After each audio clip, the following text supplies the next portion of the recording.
Could you imagine dying from drinking too much coffee, playing too many video games, or just eating the wrong kinds of food way too much? Today I want to talk to you about products that companies target you for to get addicted to. Those products are products you might not think that are out there in the world, but they are. The first products I want to talk to you about are coffee drinks. Second products I want to talk to you about are video games. And the third product I want to talk to you about is just food in general. Now, Starbucks is a company that sells a lot of coffee. They sell thousands of coffees a day. In an article by business and community author Gerardo Dada, he talks about Howard Schultz, the founder of Starbucks, and how he targeted people for the coffee buying experience, not the coffee itself. Now, it's not about the coffee, it's about the lights in the building, it's about the music that's playing, it's about the decor, it's about the paint color. It's all about the atmosphere. He targeted you specifically to have a good atmosphere, and then the coffee on top of that, he put unique names on. The unique names are like your Pike Place Brew, your Venti Cappuccino, your Grande Mocha.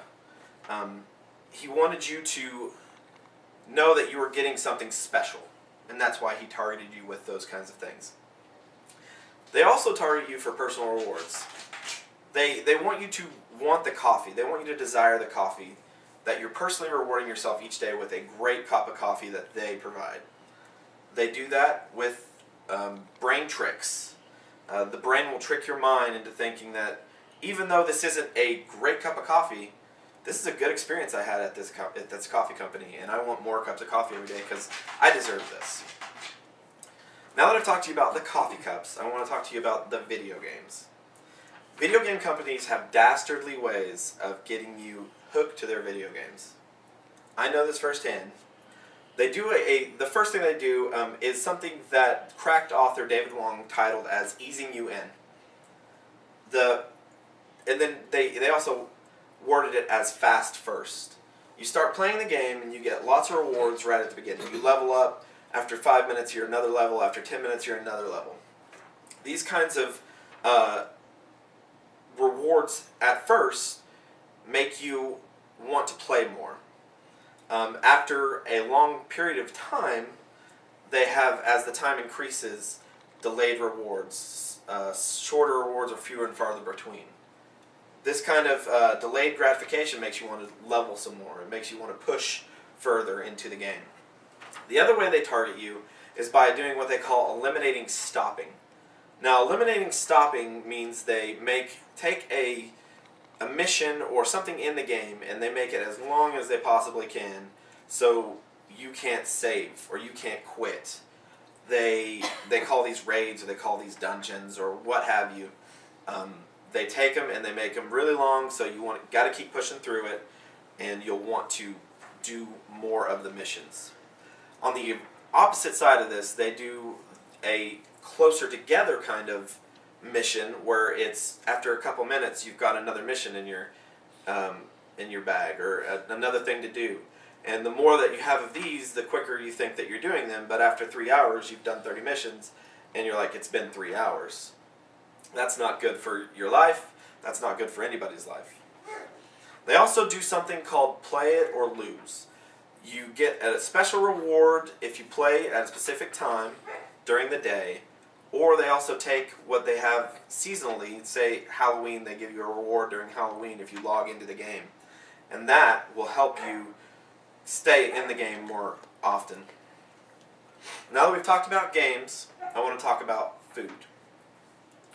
Food companies play to the idea that you are already addicted to their products. The moment you open that bag of chips and take that bite, the pleasure centers in your brain are wanting you to eat more. And then as soon as that food high goes down, immediately dips, and then you want to go back more into eating those chips again. So you keep wanting to eat more and more as you go along. They also put a spin on healthy foods. anyone that is a food eater can become addicted to food. It's not just the junk food binge eaters.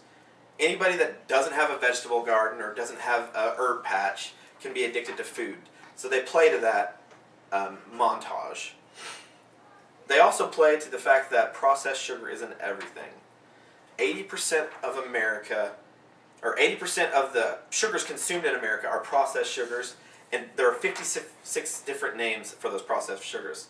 That's according to cracked author J.F. Sargent in his article about food addiction. They also play to the idea that everything that they market you to is not true, or that health food markets you to is not true. They play on the fact that you're already chemically dependent from childhood. They also play to the fact that your brain will do anything to trick you into thinking that you're eating something healthy. Baked Lays is a big example of that. They're not very healthy, but they say, oh, they're baked chips instead of fried chips, so you can eat them. So now that you know that companies target you for addiction, and you know that they target you for coffee drinks, video games, and food items, hopefully you can be a consumer that is not manipulated by these kinds of items, and you can live your life addiction-free.